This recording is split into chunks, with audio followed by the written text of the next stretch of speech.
Hi friends, स्वागत है आपका हमारे यूट्यूब चैनल आशु फार्मेसी पर। आज हम डिस्कस करेंगे हॉस्पिटल एंड क्लिनिकल फार्मेसी का एमसीक्यू। तो फ्रेंड्स वीडियो पे बने रहें। चलिए देखते हैं पहला क्वेश्चन क्या है।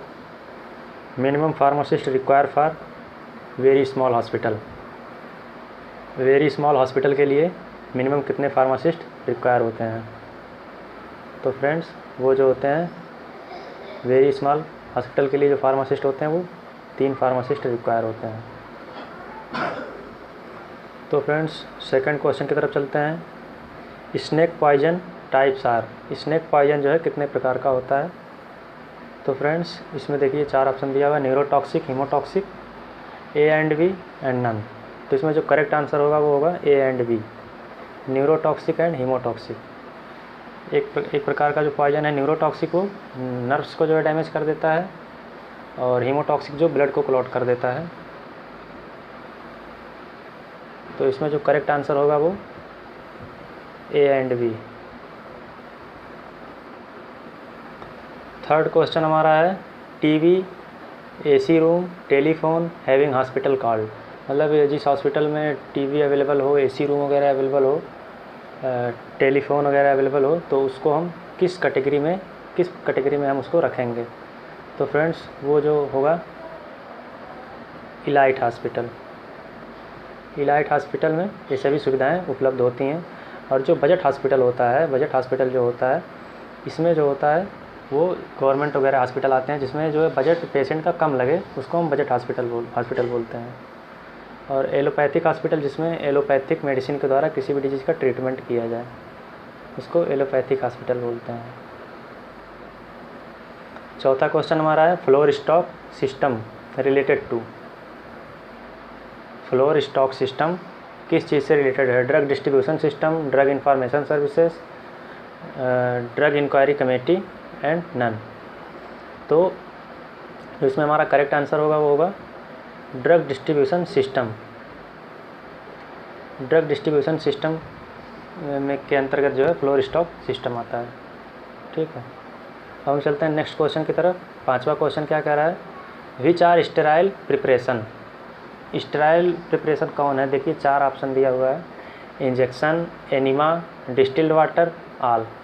इसमें कौन से जो है sterile preparation? Sterile preparation friends क्या होता है? स्टेराइल प्रिपरेशन जो कि फ्री फ्रॉम माइक्रो ऑर्गेनिज्म, जिसमें माइक्रो ऑर्गेनिज्म तो किल ही होता है, उसके स्पोर्स वगैरह सारे किल हो जाते हैं, तो उसको हम स्टेराइल प्रिपरेशन बोलते हैं।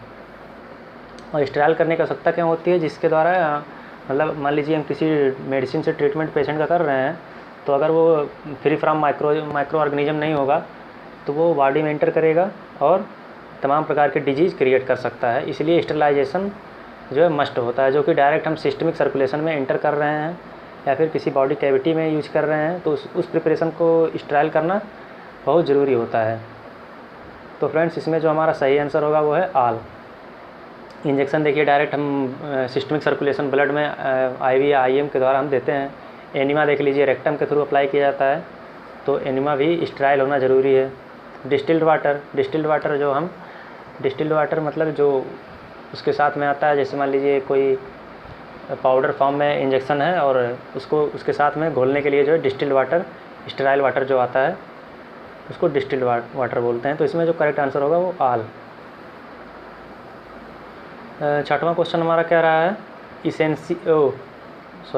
Bed side pharmacy means. Bed side pharmacy जो होता है वो किससे रिलेटेड है?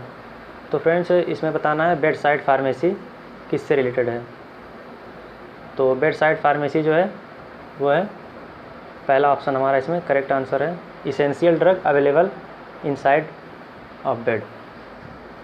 मतलब जो बेड साइड फार्मेसी मतलब कि पेशेंट का बेड जहाँ पे है उसके बगल में एक छोटे से बॉक्स में या फिर जो इसेंशियल ड्रग्स होंगी, जिससे कि जो है पेशेंट के लिए कोई ख़तरा ना हो, मतलब नॉर्मल सी ड्रग जो कि ओटीसी ड्रग जिसको हम बोलते हैं, ओवर द काउंटर ड्रग, उस प्रकार के ड्रग्स जो है उस बॉक्स में या फिर उस टेबल पे रखी रहती हैं, तो उसको हम बेड साइड फार्मेसी बोलते हैं। इससे क्या होता है कि कोई दिक्कत नहीं होती है और आसानी से जो है ड्रग पेशेंट ले सकता है।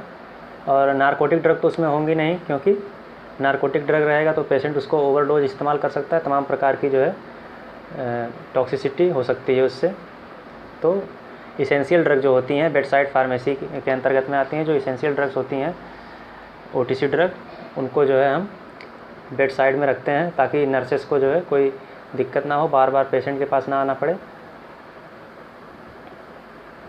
7वां क्वेश्चन जो हमारा है, demand of drug estimated by, मतलब ड्रग की डिमांड जो है हॉस्पिटल के अंदर कैसे एस्टिमेट की जाती है, ड्रग की डिमांड कितनी है मार्केट में। जैसे मान लीजिए मैन्युफैक्चरिंग हॉस्पिटल है जिसमें मैन्युफैक्चर हो रहा है ड्रग, तो उसमें हम कैसे डिसाइड करेंगे किस मेथड के द्वारा कि ड्रग की मार्केट में डिमांड क्या है।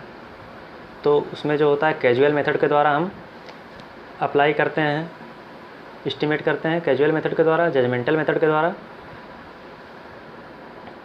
और पास्ट हिस्ट्री के द्वारा हम करते हैं। तो पास्ट हिस्ट्री इसमें दिया नहीं है, तो फ्रेंड्स हमारा इसमें जो करेक्ट आंसर होगा वह है A एंड B।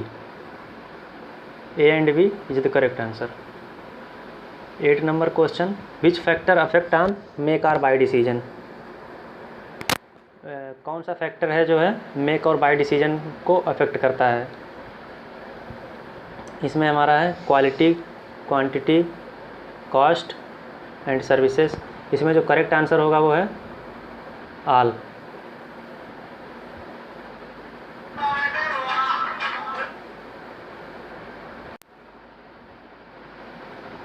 तो फ्रेंड्स 9वां क्वेश्चन जो क्या कह रहा है, प्रिजर्वेटिव्स रिक्वायर फॉर, प्रिजर्वेटिव्स जो रिक्वायर होती हैं किस प्रकार के प्रिपरेशन के लिए प्रिजर्वेटिव रिक्वायर होती हैं। ये देखिए, large volume parenteral, small volume parenteral, A and B and none. तो इसमें जो करेक्ट आंसर हमारा होगा वो कौन सा है, स्मॉल वॉल्यूम पेरेंट्रल। जो स्मॉल वॉल्यूम पेरेंट्रल होते हैं उसमें जो है प्रिजर्वेटिव्स का रिक्वायरमेंट होता है। तो लार्ज वॉल्यूम पेरेंट्रल क्या होते हैं फ्रेंड्स, लार्ज वॉल्यूम पेरेंट्रल जो कि 100 ml से ज़्यादा जिनकी क्वांटिटी है, 100 ml से ज़्यादा जिनकी क्वांटिटी है उसको हम लार्ज वॉल्यूम पेरेंट्रल कहते हैं। और 100 ml से अगर कम है, 100 ml से लेस देन 100 ml, तो उसको हम स्मॉल वॉल्यूम पेरेंट्रल कहते हैं। तो जो लेस देन 100 होते हैं उसमें जो है प्रिजर्वेटिव्स का रिक्वायरमेंट होता है, प्रिजर्वेटिव्स ऐड किए जाते हैं, जो है बेंजलकोनियम क्लोराइड वगैरह इसमें ऐड किए जाते हैं जो कि प्रिजर्वेटिव्स हैं।